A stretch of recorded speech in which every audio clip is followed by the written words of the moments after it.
Hər vaxtınız xeyir, hörmətli tamaşaçılar. Azərbaycan televiziyasında xəbərlərin vaxtıdır. Studiyada Leyla Cavaddır. Əvvəlcə anonslar.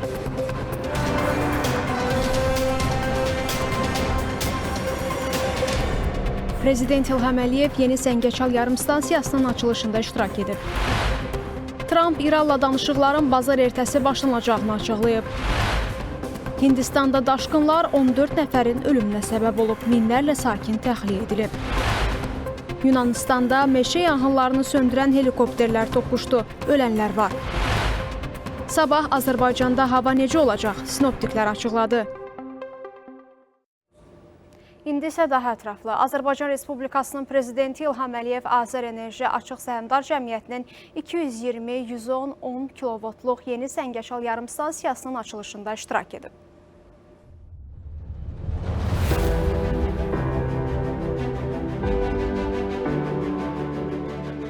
Azərenerji Açıq Səhmdar Cəmiyyətinin idarə heyətinin sədri Balababa Rzayev dövlətimizin başçısına yarımstansiya barədə məlumat verdi. Bu ili miqyaslı yaşıl enerji layihəsi 240 meqavat gücündə Cəbrayıl Şəfəq Günəş Elektrik Stansiyasının Azərbaycan enerji sisteminə inteqrasiyası və Səngəçal terminalının ölkənin vahid enerji sistemi vasitəsilə elektrik enerjisi ilə təmin olunmasını nəzərdə tutur. Layihə Azərenerji Açıq Səhmdar Cəmiyyəti ilə BP şirkəti arasında imzalanmış əməkdaşlıq müqaviləsi çərçivəsində icra olunub. İlk mərhələ olaraq Azərenerji tərəfindən Cəbrayılda tikilən 330 kilovoltluq yarımstansiyanın bu ilin mayında Prezident İlham Əliyevin iştirakı ilə açılışı olub. Layihənin növbəti mərhələsi kimi Səngəçal terminalının bərpa olunan enerji ilə təchizatı məqsədi ilə 220-110-10 kilovoltluq yeni Səngəçal yarımstansiyası tikilib. Bununla da terminalda fəaliyyət göstərən qazla işləyən elektrik stansiyasının dayandırılması mümkün olacaq. Gələcəkdə Cəbrayılda istehsal olunan günəş enerjisi ölkə enerji sistemi vasitəsilə Səngəçal terminalına çatdırılacaq. Layihənin icrası nəticəsində illik təxminən 500 milyon kilovat-saat elektrik enerjisi tələbatı bərpa olunan enerji hesabına qarşılanacaq. Hər il 120-150 milyon kubmetr təbii qaza qənaət ediləcək. Karbon emissiyaları isə 260-330 min ton azalacaq. Ümumi sahəsi 6,5 hektar olan yeni Səngəçal yarımstansiyası uzunluğu 111 kilometr olan 4 yeni 220 kilovoltluq elektrik verilişi xətti ilə ölkə enerji sisteminə qoşulub. Yarımstansiyanın enerji təchizatı Cənub və Qobu elektrik stansiyaları, həmçinin 500 kilovoltluq Abşeron yarımstansiyası olmaqla 3 müstəqil mənbədən təmin edilir. Eyni zamanda buradan Səngəçal terminalına qədər ümumi uzunluğu 25 kilometr olan hava xətti çəkilib. Növbəti mərhələdə əlavə 2 hava xəttinin çəkilişi nəzərdə tutulur. BP-nin Səngəçal terminalı və Şahdəniz kompressiya stansiyasının elektrik enerjisi təchizatı da bu yarımstansiya vasitəsilə təmin ediləcək. Beləliklə, hər iki strateji obyektin illik 1 milyard kilovat-saatdan çox enerji tələbatı ölkənin vahid enerji sistemi üzərindən qarşılanacaq. Yarımstansiyada qabaqcıl rəqəmsal idarəetmə panelləri, zəruri avadanlıq quraşdırılıb, SCADA sisteminə inteqrasiya təmin edilib, idarəetmə mərkəzi tikilib. Müasir texnologiyalar və rəqəmsal həllərin tətbiqi yarımstansiyanın etibarlılığı və dayanıqlığını yüksək səviyyəyə qaldırıb.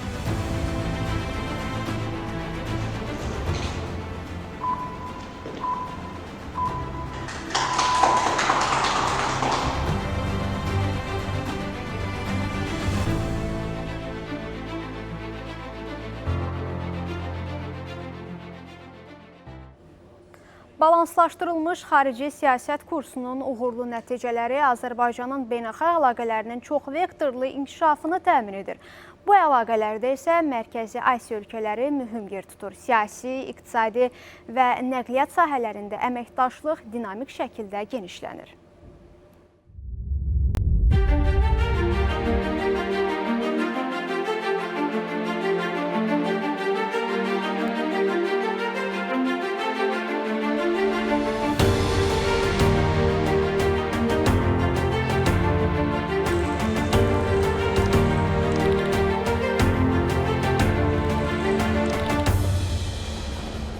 Сегодня мы вместе с вами подняли наши межгосударственные отношения на самый высокий уровень. Bugün biz sizinlə dövlətlərarası münasibətləri ən yüksək səviyyəyə qaldırdıq. Qarşılıqlı fəaliyyətimizin möhkəmlənməsinə birgə səyləri bir daha nümayiş etdirdik. Müttəfiqlik münasibətləri çox böyük məsuliyyət deməkdir və biz bu məsuliyyətə hazırıq. Biz bütün təşəbbüslərdə, həm beynəlxalq platformalarda, həm də iqtisadi ticari sahədə və təhlükəsizliyin möhkəmləndirilməsində bir-birimizi bundan sonra da dəstəkləyəcəyik. Siz qeyd etdiyiniz kimi, bugün imzalanan sənədlər zərfi qarşılıqlı fəaliyyətimizin geniş sferasını nümayiş etdirir. Əminəm ki, səfərimin nəticələrinə görə əldə olunan razılaşmalar da əvvəlkilər kimi uğurla həyata keçiriləcək. Azərbaycan və Qırğızıstan münasibətləri son illərdə ənənəvi əməkdaşlıq müstəvisindən strateji müttəfiqlik səviyyəsinə qədər yüksəlib. Bu da qarşılıqlı etimadın daha da möhkəmlənməsinə əlverişli zəmin yaradır. Мы сегодня договорились поднять финансовую составляющую совместного азербайджанско-кыргызского инвестиционного фонda. Bugün biz birgə Azərbaycan-Qırğız İnvestisiya Fondunun maliyyə vəsaitinin 2 dəfə 200 milyon dollara qədər artırılması barədə razılıq əldə etdik. Əminəm ki, bu da son hədd deyil, çünki fondun fəaliyyəti üzrə bizə nümayiş etdirilən təqdimat konkret məzmunla zənginləşir. Qırğızistanda həyata keçirilən çoxlu layihələr var və onlar birgə istehsal, yeni iş yerləri yaradır.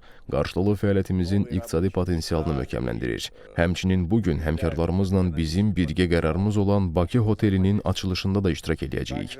Biz çox sevinirik və fəxr edirik ki, İssıq Kulun sahilində ilk 5 ulduzlu hotel Azərbaycan dövlətinin vəsaiti ilə inşa edilib və Bakı adını daşıyır. За средства азербайджанского государства и носит имя Баку.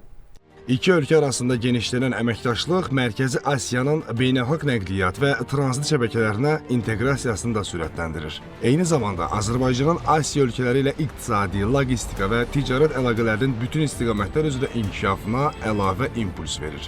Сегодняшних переговоров стало подписание договора о союзнических отношениях. Bugünkü danışıqların mühüm yekunu müttəfiqlik münasibətləri haqqında müqavilənin imzalanması oldu. Bu tarixi hadisə həqiqətən də Qırğızıstan-Azərbaycan əməkdaşlığının yeni mərhələsinin əsasını qoyur. Bundan başqa energetika, nəqliyyat, kiber təhlükəsizlik, təhsil, maliyyə bazarının tənzimlənməsini, həmçinin qiymətli metalların dövriyyəsini əhatə edən iki tərəfli sənədlərdən ibarət samballı zərf imzalanıb. Bugün Azərbaycan-Qırğızıstan fondunun fəaliyyəti çərçivəsində 3 birgə layihənin açılışı oldu və 8 təşəbbüsün həyata keçirilməsinə start verildi. 3 совместных проектов и дан старт реализации 8 инициатив. Beləliklə, Bakı ilə Bişkek əməkdaşlığın yeni mərhələsindədir. Müttəfiqlik münasibətləri haqqında müqavilə, iqtisadi münasibətlərin dərinləşməsi bir daha göstərir ki, Mərkəzi Asiya ölkələri ilə əlaqələr Azərbaycan üçün prioritet təşkil edir. Kazım Kazımov, Rəsul Məmmədli, ASTV Xəbər. Azərbaycan prezidentinin Qırğızıstana səfəri zamanı əldə edilən razılaşmalardan biri də Azərbaycan və Qırğızıstan Birgə İnvestisiya Fondunun maliyyə imkanlarını 200 milyon dollara çatdırmaq barədə idi. Bu isə sahibkarlar üçün yeni fürsətdir. Ekspertlər hesab edir ki, sahibkarlar öz layihələrini təqdim etməklə fonddan maliyyə cəlb edə biləcəklər. Qeyd edək ki, bundan əvvəl fond Qırğızıstanda kiçik su elektrik stansiyası və müasir tikiş fabrikinin tikintisinin maliyyələşdirməsi barədə qərar qəbul edib. Eyni zamanda fondun imkanları genişləndirməsi fondun maliyyəsinin bir sıra digər istiqamətlərə də yönəldilməsinə imkan verəcək.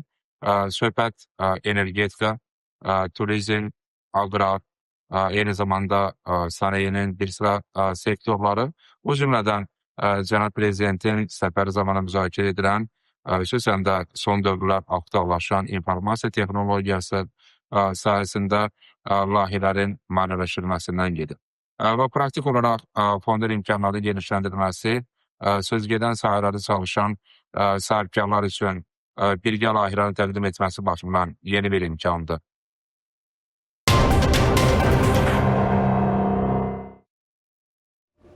Davam edirik. Ağdərənin Çardaqlı kəndi ərazisində mina hadisəsi olub. Anamadan bildirilib ki, humanitar mina təmizləmə əməliyyatlarına cəlb edilən qeyri-hökumət təşkilatının əməkdaşı Əlzamin Sturxaylı xidməti vəzifəsini yerinə yetirərkən piyada əleyhinə mina partlayıb. O, ayağından xəsarət alıb. Digər əməkdaş Füzuli Mirzəyev isə yüngül yaralanıb. Onlar xəstəxanaya təxliyə ediliblər, vəziyyətləri qənaətbəxşdir.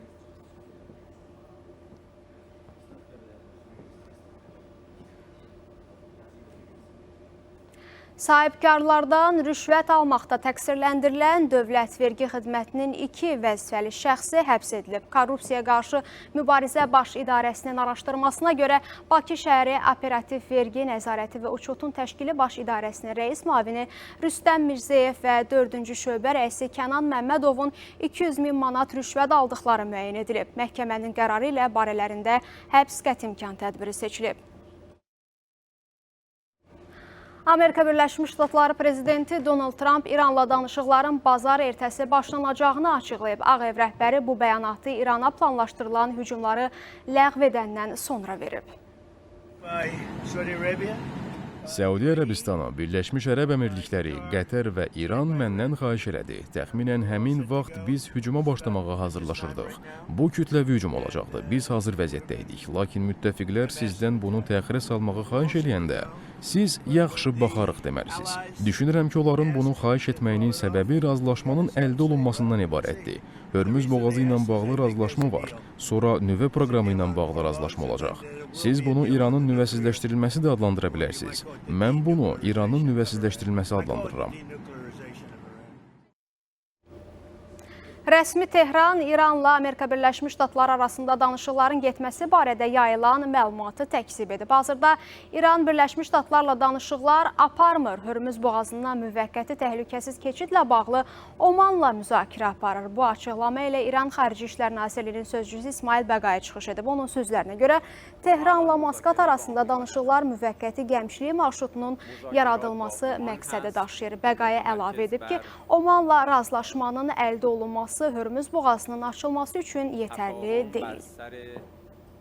مسیری که تردد ایمن کشتیرانی از تنگه هرمز رو تأمین بکنه.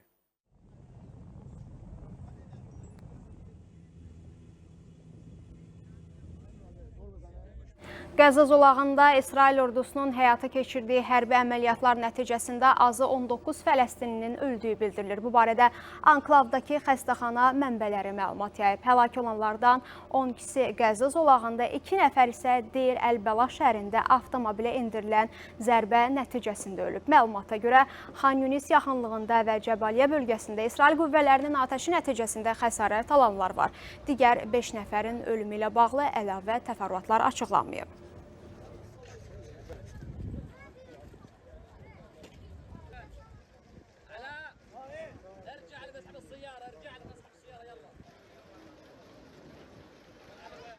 Mərakeş Seuta şəhərində baş verən miqrasiya hadisələrinin təsadüfi olmadığını bəyan edib. Mərakeş Daxili İşlər Nazirliyi bildirib ki, sərhəd keçid məntəqələrində yaşanan hadisələr müxtəlif amillərin təsiri nəticəsində baş verib. Rəqəmsal məkandan cinayətkar məqsədlərlə istifadə, dezinformasiyanın yayılması, insan alveri şəbəkələrinin fəaliyyəti və hüquqi normaların yanlış şərh edilməsi böhranın əsas səbəbləri sırasındadır.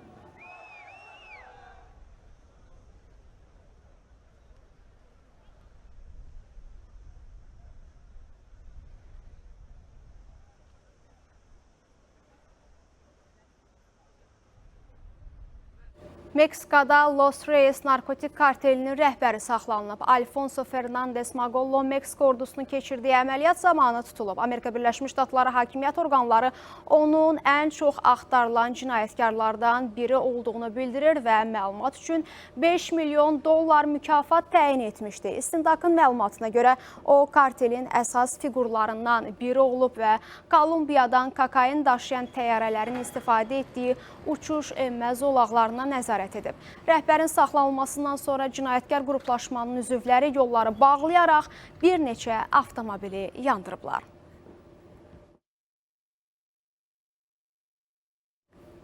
Hindistanın cənubunda leysanın səbəb olduğu daşqınlar nəticəsində 14 nəfər həlak olub. Tələfat hallarının 11-i Karela ştatında qeydə alınıb. 7700 nəfər təxliyə edilərək 275 müvəqqəti sığınacaq mərkəzinə yerləşdirilib. Karnataka ştatında isə intensiv yağışlar torpaq sürüşməsinə səbəb olub. Nəticədə 3 nəfər həyatını itirib. Əlverişsiz hava şəraiti ilə bağlı məktəblər bağlanıb.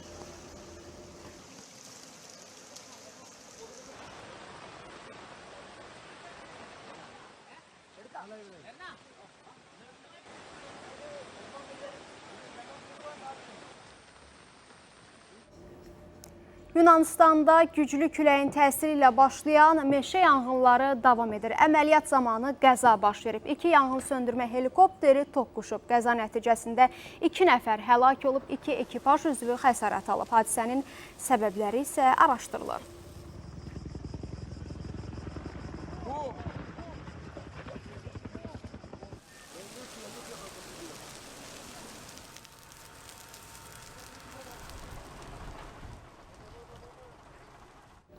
Vaşinqtonda isə meşə yanğınları yüzlərlə tikilinin məhv olmasına səbəb olub. Ən mürəkkəb vəziyyət Spokan bölgəsində yaranıb. Bir neçə iri yanğın səbəbindən hakimiyyət orqanları minlərlə sakinin təxliyəsinə başlayıb. Rəsmi məlumatlara görə yanğınlar nəticəsində 600-dən çox tikili zədələnib və ya tamamilə yanaraq yararsız vəziyyətə düşüb. Hazırda təxminən 5000 ev məcburi təxliyə zonasında yerləşir. Yanğınların lokallaşdırılması istiqamətində əməliyyatlar davam etdirilir.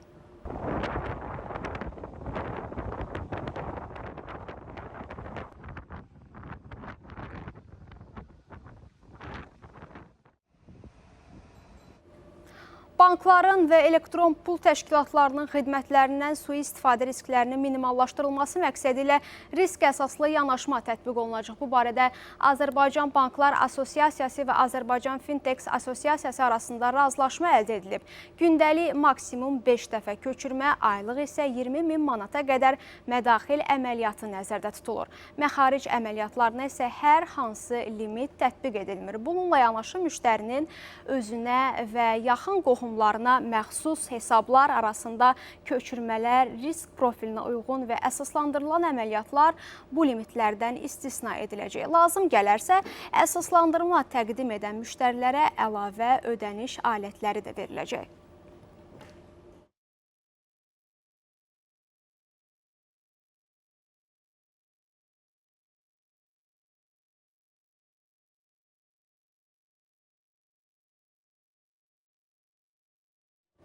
Lənkəranda narkotik tərkibli bitkilərin becərilməsi ilə məşğul olan 47 yaşlı Cəfər Kərimov tutulub. Əməliyyat zamanı ondan 63 ədəd çətənək yolu və marixuana aşkar edilərək götürülüb. Onun barəsində həbs qətimkan tədbiri seçilib.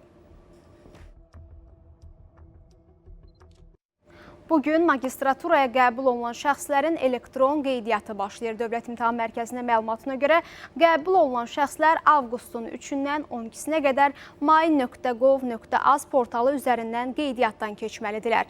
15721 bakalavrdan 13845-i magistratura səviyyəsinə qəbul olunub. Boş qalan plan yerlərinə yerləşdirmənin vaxtı yaxın günlərdə elan olunacaq.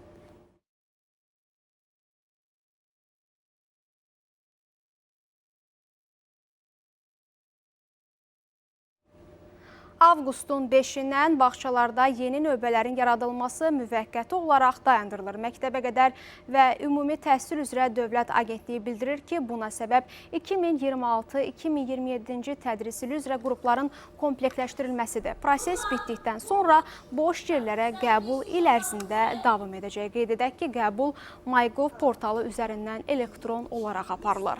Böyük və kiçik. Gəlin görək kim bunları düzgün yığa bilər? Qusar rayonunda taxıl biçini başa çatmaq üzrədir. Bu mövsüm rayonda 18 min hektardan çox sahədə taxıl əkilib. Yaz aylarında yağan aramsız yağışlar məhsuldarlığa müəyyən təsir göstərsə də fermerlər əldə olunan nəticələri normal qiymətləndirirlər. Ətraflı məlumatları birbaşa bağlantıda olan əməkdaşımız Rauf Əhmədov bizə çatdıracaq. Buyurun Rauf, siz efirdəsiniz. Biz sizi eşidirik.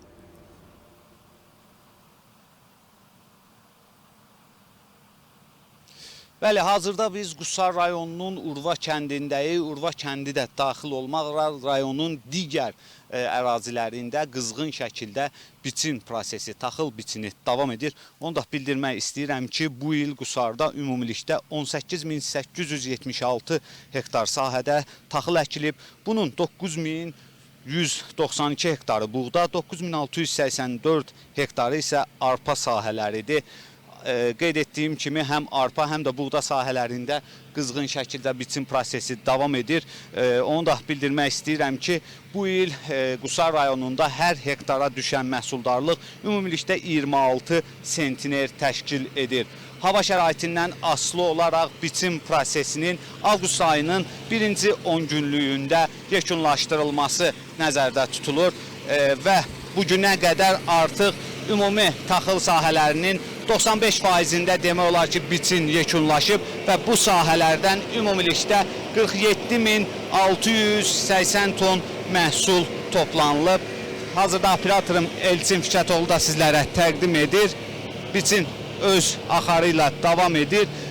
Sadəcə hava şəraitinin xüsusən də aprel və may aylarında həddindən artıq yağıntılı keçməsi sahələrdə müəyyən qədər alaq otlarının yayılmasına səbəb olub. Amma bununla belə fermerlər məhsuldarlıqdan ümumilikdə razıdırlar. Bizdən hələlik bu qədər. Yenidən sözü sizə ötürürük. Təşəkkür edirik Rauf sizə. Ətraflı məlumatlara görə biz də davam edirik. Heydər Əliyev Fondunun Mədəniyyət Nazirliyinin Üzeyir Hacıbəyli adına Bakı Musiqi Akademiyası və Gilanın dəstəyi ilə 15-ci Qəbələ Beynəlxalq Musiqi Festivalı davam edir. Festivalın növbəti günündə kamera musiqisi axşamı və Moldovadan olan kollektivlərin konserti keçirilib.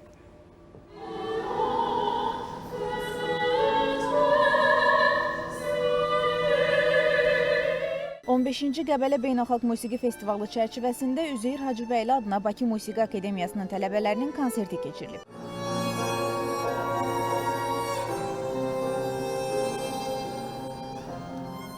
Azərbaycan və dünya klassik musiqisinin görkəmli bəstəkarlarının əsərləri səsləndirilib.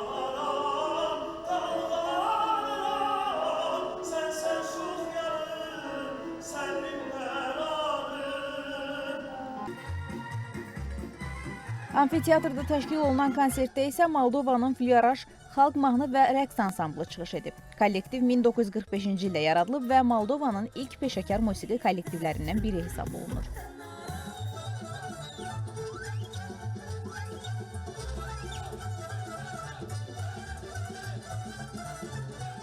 Konsert proqramında Millennium Etno Estrada qrupu ilk dəfə Qəbələ səhnəsinə çıxıb.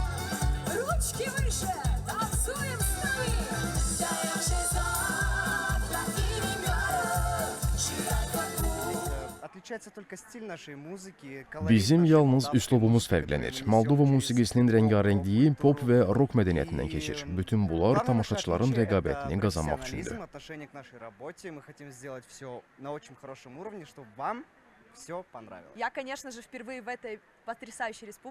Mən ilk dəfədir ölkənizə gəlmişəm. Buranın təbiəti, gözəl havası məni valeh edib. İnsanlar da qonaqpərvər, mehribandır. Dünya şöhrətli musiqiçiləri gəlirlər. Mədəniyyətimizi daha da dünyaya tanıdırıq. O digər xarici ölkələrin mədəniyyətlərindən tanış oluruq. 15-ci Qəbələ Beynəlxalq Musiqi Festivalı bugün qala konsertlə başa çatacaq. Festivalın təntənəli bağlanışı olacaq. Əli Səmədov, İbrahim Mustafayev, Layla Allahverdiyeva, ASTV xəbər. Ölkə ərazisində yağmursuz və isti hava müşahidə olunur. Belə hava şəraiti neçə gün davam edəcək və qarşıdakı günlərdə sinoptiklər hansı proqnoz verirlər? İzləyək. Müşahidə etdiyimiz kimi hava şəraiti günəşlidir. Bugün və sabah belə hava şəraiti müşahidə olunacaq. Gecə saatlarında şimal-şərq küləyi əssə də günorta saatlarında cənub-şərq küləyi əvəz olunacaq və havanın maksimal temperaturunun 31-36 dərəcə isti olacağı gözlənilir. Eyni zamanda bölgələrdə də əsasən yağmursuz hava şəraiti proqnozlaşdırılır. Lakin gündüz saatlarında bəzi dağlıq ərazilərdə qısa müddətli az yağış çaxacağı, şimşək çaxacağı ehtimal olunur. Mülayim şərq küləyi əsəcək. Havanın maksimal temperaturu Aran rayonlarında 34-39, dağlıq ərazilər isə 23-28 dərəcə isti olacaq.